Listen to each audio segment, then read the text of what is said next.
Marine Tondelier s'est agacée ce mardi 30 juillet de l'obsession nourrie, selon ses termes, par Gérald Darmanin envers les militants écologistes.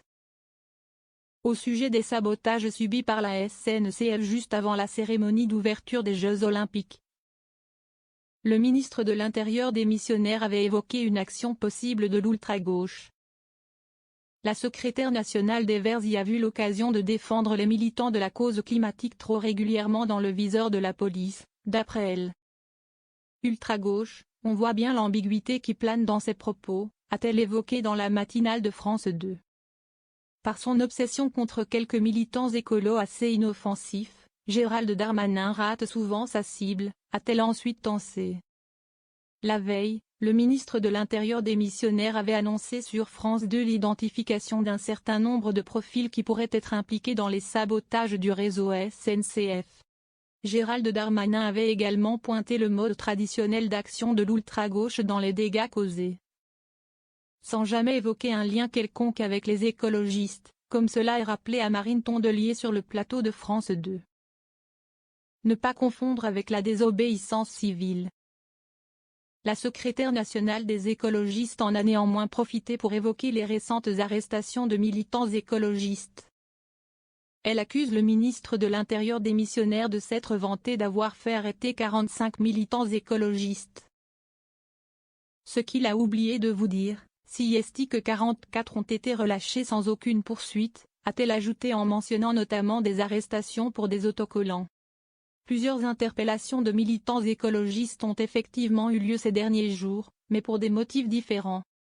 Mardi 23 juillet, 8 militants écologistes du collectif Extinction Rebellion ont été libérés après 10 heures de garde à vue pour avoir collé des autocollants anti-Joe dans le métro parisien. Ils encourent 750 € d'amende chacun.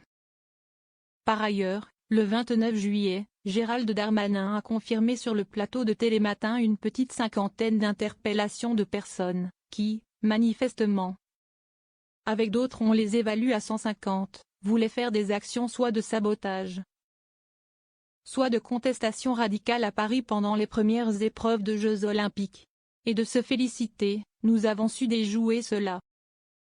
L'organisation Extinction Rebellion avait annoncé le samedi précédent l'annulation d'une manifestation contre les saccages sociaux et environnementaux de Paris 2024.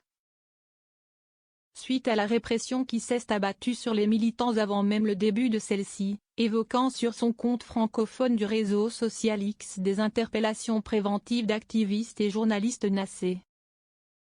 L'action sur le pont des Arts, où la chanteuse Aya Nakamura et la garde républicaine ont chanté, joué et dansé vendredi soir dans le cadre de la cérémonie d'ouverture des Jeux, devait être selon Extinction Rebellion plus visible que perturbatrice. Le gouvernement français a déployé beaucoup de moyens pour bloquer notre action olympique, a déclaré l'organisation, toujours sur X. Notre démocratie brûle et nous regardons la flamme de Paris 2024. La grande majorité des 45 militants arrêtés avaient déjà été libérés samedi sans être poursuivis. Seuls les gardes à vue de 3 d'entre eux avaient été prolongés.